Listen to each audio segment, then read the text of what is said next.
एक छोटे से गांव में, जिसका नाम प्रकाशपुर था, प्रकृति की गोद में बसा रोहन नाम का एक बालक रहता था। प्रकाशपुर सिर्फ एक नाम नहीं था, यह था मिट्टी की सोंधी खुशबू, भोर में पक्षियों का मधुर कलरव और उन सीधे सादे लोगों का घर, जिनके जीवन में सादगी और संतोष ही सबसे बड़ा धन था। लेकिन इस शांत गांव में भी एक कमी थी, शिक्षा के सीमित अवसर। गांव में एक ही स्कूल था, जिसकी दीवारें समय के साथ जर्जर हो चुकी थी और जहां किताबों से ज्यादा धूल का साम्राज्य था। शिक्षकों की संख्या कम थी और आधुनिक सुविधाओं का तो नामों निशान नहीं था। इन सब के बावजूद रोहन की आंखों में एक अजीब सी चमक थी। वह कोई साधारण बच्चा नहीं था, वह एक होनहार, अत्यंत मेहनती और स्वप्नदर्शी बालक था। उसके नन्हे दिल में एक बड़ा सपना पल रहा था, पढ़ लिख कर कुछ ऐसा कर दिखाना जिससे उसके गांव का नाम रोशन हो और उसके माता पिता के त्याग को सम्मान मिले। वह जानता था कि शिक्षा ही वह सीढ़ी है जिससे वह गरीबी की बेड़ियों को तोड़कर अपने परिवार के लिए एक उज्जवल भविष्य का निर्माण कर सकता है। रोहन का हर दिन एक तपस्या से कम नहीं था। सुबह सूरज की पहली किरण के साथ ही वह उठ जाता। उसके छोटे छोटे हाथ घर के कामों में अपनी माँ का सहारा बनते। फिर फटी हुई किताबें और एक पुराना बस्ता लेकर वह स्कूल की ओर निकल पड़ता, जहाँ मिट्टी के फर्श पर बैठकर वह गुरुजी के हर शब्द को अपने मन में उतार लेता। वह हर शंका को दूर करने के लिए सवाल पूछता, क्योंकि ज्ञान की प्यास उसे चैन से बैठने नहीं देती थी। स्कूल से लौटकर जब गांव के बाकी बच्चे खेल के मैदानों में हंसी खुशी उछल कूद करते, तब रोहन अपनी किताबों की दुनिया में खो जाता। उसके पास ट्यूशन के लिए पैसे नहीं थे और न ही कोई मार्गदर्शक था। वह गांव की छोटी सी पुस्तकालय, जहां गिनी चुनी पुरानी किताबें थीं, को ही अपना मंदिर मानता था। वहीं बैठकर वह घंटों पढ़ता, शब्दकोश के पन्ने पलटता और हर नई जानकारी को अपनी स्मृति में सहेज लेता। उसकी सबसे बड़ी प्रेरणा उसके माता पिता थे। उसकी माँ, जिसके हाथों में खेतों की मिट्टी रची सी थी, और पिता, जिनके माथे पर धूप और मेहनत की लकीरें गहरी हो चुकी थी। वे दोनों दिन रात एक करते, अपने पसीने से धरती सींचते, ताकि रोहन की पढ़ाई में कोई कमी न आए।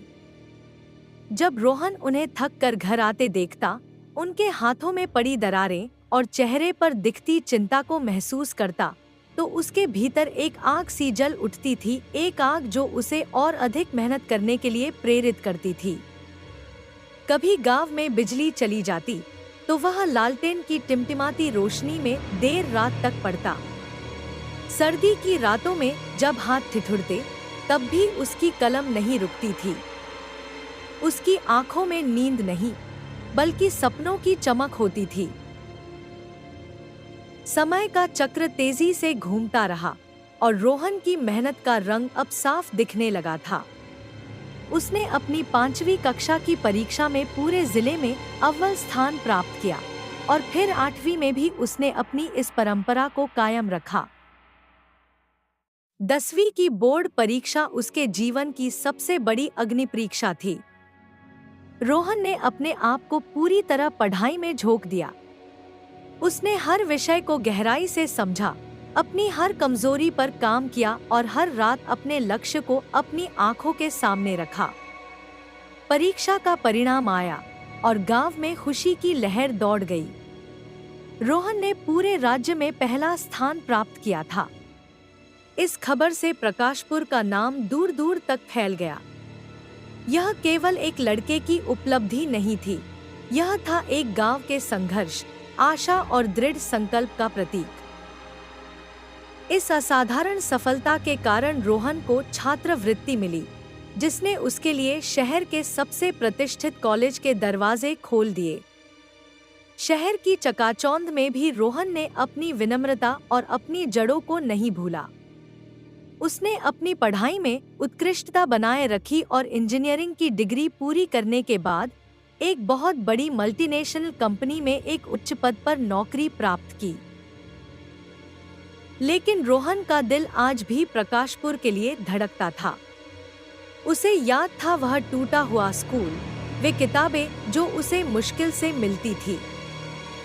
अपनी पहली तनख्वाह से उसने सबसे पहले अपने गांव के स्कूल के लिए नई किताबें, कंप्यूटर और फर्नीचर भिजवाए।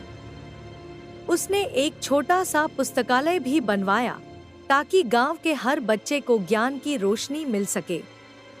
वह गांव के युवाओं को अक्सर प्रेरित करता, उन्हें बताता कि कैसे लगन और विश्वास से असंभव को भी संभव बनाया जा सकता है।